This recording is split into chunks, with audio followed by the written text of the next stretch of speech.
Hey, what's up guys? This is Oracle Ball here, and welcome back to another Sound Design Weekly. Today we're going to be talking about the Plunky Chords here. A lot of EDM from like house, sometimes in dubstep, pretty much everywhere because saw waves are life, and the basis behind these are saw waves. You can actually do this with square waves as well, which is another common, or first I'll play the normal way. Here's the saw wave. That kick in the background just so you can hear it in context, and here's a square wave.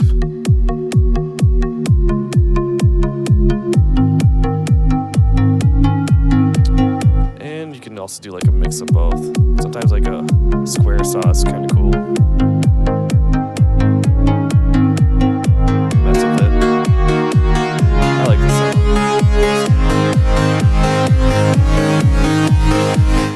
Alright, and I'm going to show you how to make this sound. Right here I'm using Harmor. You can do this with even 3XOSC and Citrus. It's really just a low pass filter.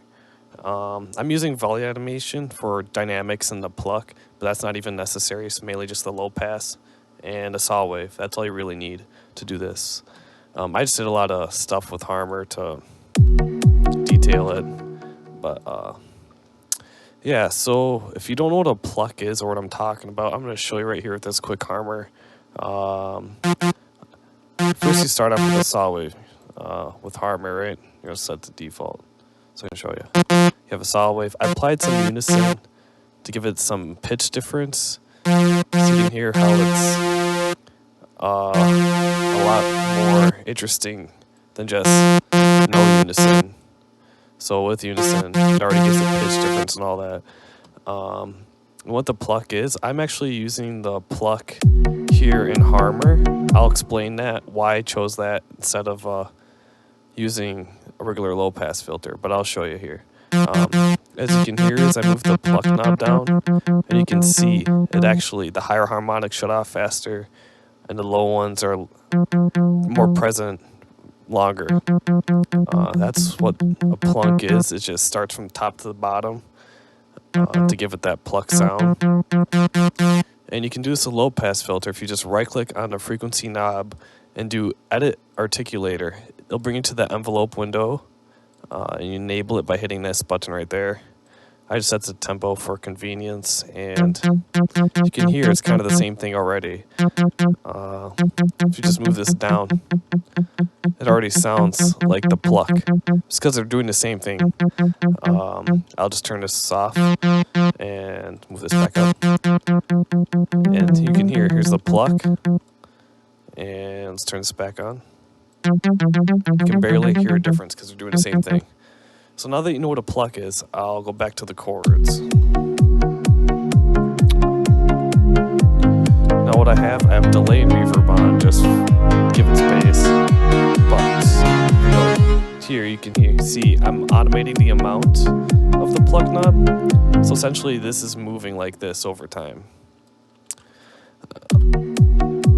Just to open up the filter, so it starts off with lower harmonics, and you can see as it builds up, the harmonics get higher. And there's less of the pluck opening the envelope. And that's really all there is to making these kind of chords. And now to make this, let's open up a Harmor. Alright. I'm going to copy this chord MIDI I made. I just took it from one of my old songs called the Bass Angel, because the chords are cool. So we have the chords. And now to make this sound here, I'm going to turn the volume down so I can talk over it. Alright, I'm going to start applying some unison to give it some pitch difference. To add kind of like an attack sound to the unison.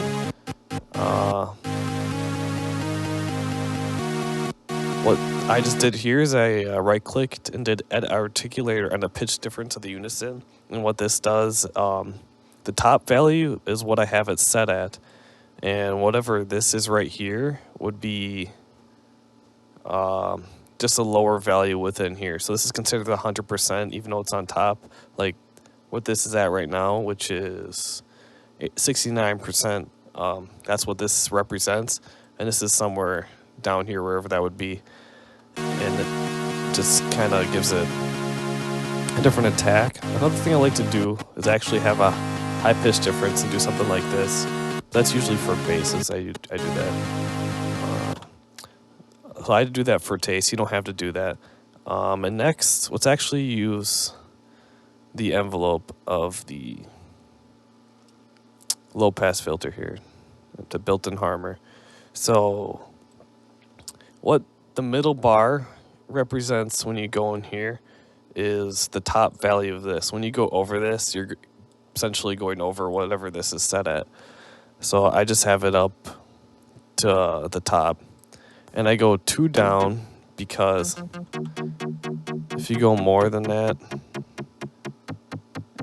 I believe, I'm not exactly sure about this, but I think those 2 boxes right here represent 100%. So this is the top, and 2 bars down is the bottom. I'm not sure about that, but from messing around, that's what it sounded like to me.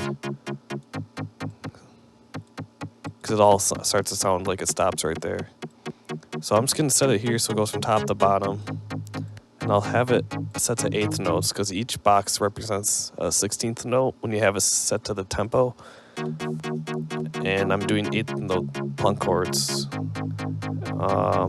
So once you do that, you go to the modulation X mapping. You can automate the knob, but I like to link it to the macro control so I can have a bunch of stuff linked here and just automate one knob instead of a bunch of knobs. So I'm going to create an automation clip here and bring the new chords in. Let's mute these guys. There we go. So I already got the plug going. You can also add resonance as an option. That's optional. It's up to you. It's all taste. Another thing that makes these chords just awesome is the delay and reverb. Let's reset that back to there. Gave it stereo separation so it bounces left and right a lot farther. Reverb to give it space. Just makes everything great. So let's hear this. Bring the volume back up, and I'm going to link it to the side chain, which is in 1.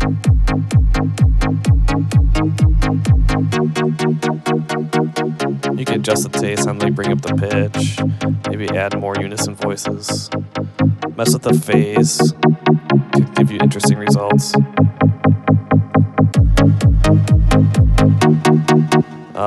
And then to add more dynamics to the sound, I like to use volume automation just to give the pluck more dynamics. Again, this is optional, but you can tell the difference. It's already more staccato and plucky versus with it off. You can just hear the difference of how it's more plucky. Preference, but something you can do.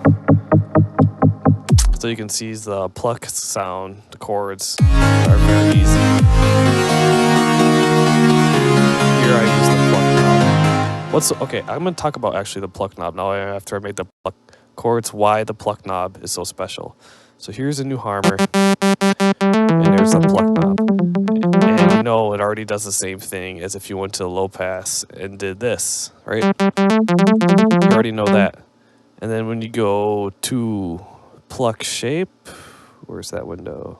First, let me turn this off. Bring this all the way up. Okay, I'll go find the pluck shape window where it's a pluck shape right here. All right, and we're gonna look at the harmonics of this sound while you play it. All right, so you got the pluck knob activated. You move it up, you move it down, and you're like, okay, so it has shorter time when you move it down, a longer time when you have it up. And I can understand why you think that.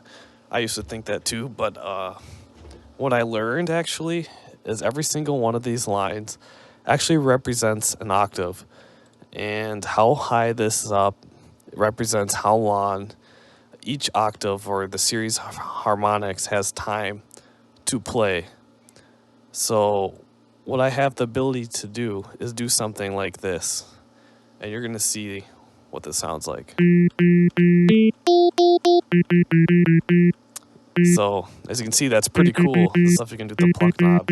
So essentially, I just told the lower harmonics right here to be shorter, then the higher mid harmonics right here, then again low again, and back up high. So you can just do crazy stuff. Just go into weird stuff like that, or you could even create, let's see, like a pulse wave. It's actually kind of cool. Yeah, so hopefully that gives you ideas. To use the pluck knob instead of the low pass, let's go back to this guy. What I did is I set it to a value I liked, and then I went to the modulation X mapping under it. I don't think I messed with the shape of it. I just left it in its regular shape. That's phaser shape. There's pluck shape. Yeah, I even left that in its regular shape. But what I did is I went to the modulation X mapping, and remember this middle line represents the value it's at, and I liked it right there. But then I went above where it's set, up to there, so when it's fully open, it's like that. And when I move it down, let's set this right here. It's actually like right there. So what this does, if I just move this back to 0, I'm basically just doing this.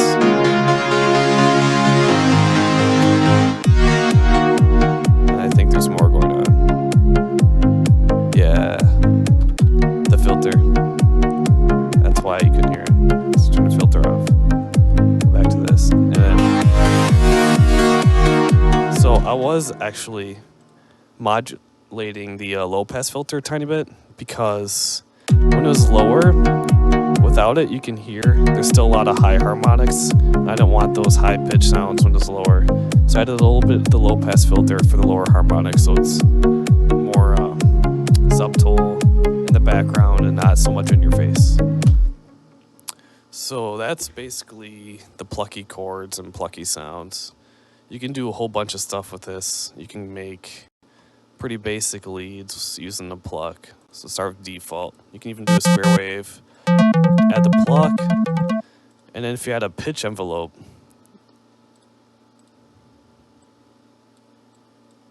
it's like this.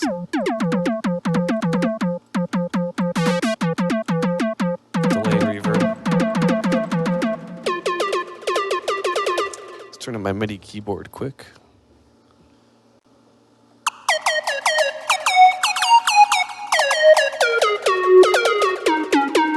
Make a lead just out of that.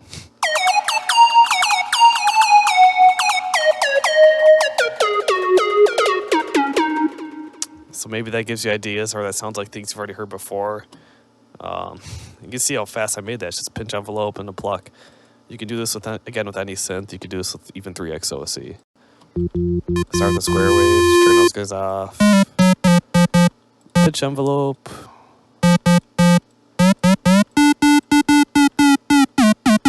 And notice I'm doing a pluck shape with the pitch as well. Let's make it drop down really fast. It really gives it an attack. If you ever want a good attack on a synth, mess with the pitch. The pitch is like the easiest way to get a good hard attack. That's how kick drums are made. It's basically a sine wave with a pinch envelope that comes down really fast, and then saturation, other stuff past that. But that's kind of getting off topic. And then you do a filter shape.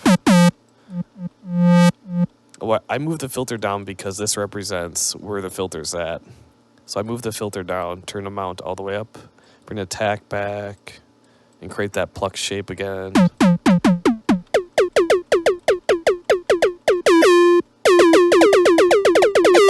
If you just automate the decay, you can open and close it.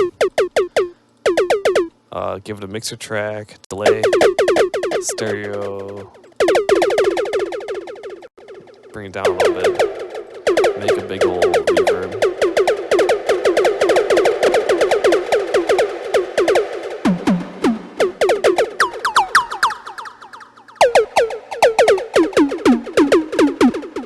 It's a little short, but you get the idea. There's lots of possibilities, as you can see, with just this simple sound. So I guess I'll just title this video Plucks, Chords, and Leads and More. So you get the idea. Even though I started with just chords, you can apply the same idea to leads as I just showed you. So I hope this helps and gives you ideas, and I want you guys to take this into your production and create some of your own sounds instead of using presets. I mean, there's nothing wrong with using presets, but when you use more sounds that you create, it helps you stand out, because every time you create a sound, unless you're exactly copying somebody, there's always just going to be a little bit of a difference that just makes it different, rather than loading up the same preset everybody else is using. And that's just my view. But I hope this helps and gives you ideas. And if you enjoy the video, like. If you dislike, dislike. If you have any questions, comments, suggestions, please tell me in the comments. And thank you for watching. And also, this is my second sound design weekly video. So I'm working on improving, teaching this stuff to you. And just give me suggestions what I can do better. I'll try to improve every video, and suggest other stuff you'd like to learn how to make sounds. I can try to show you. And yeah.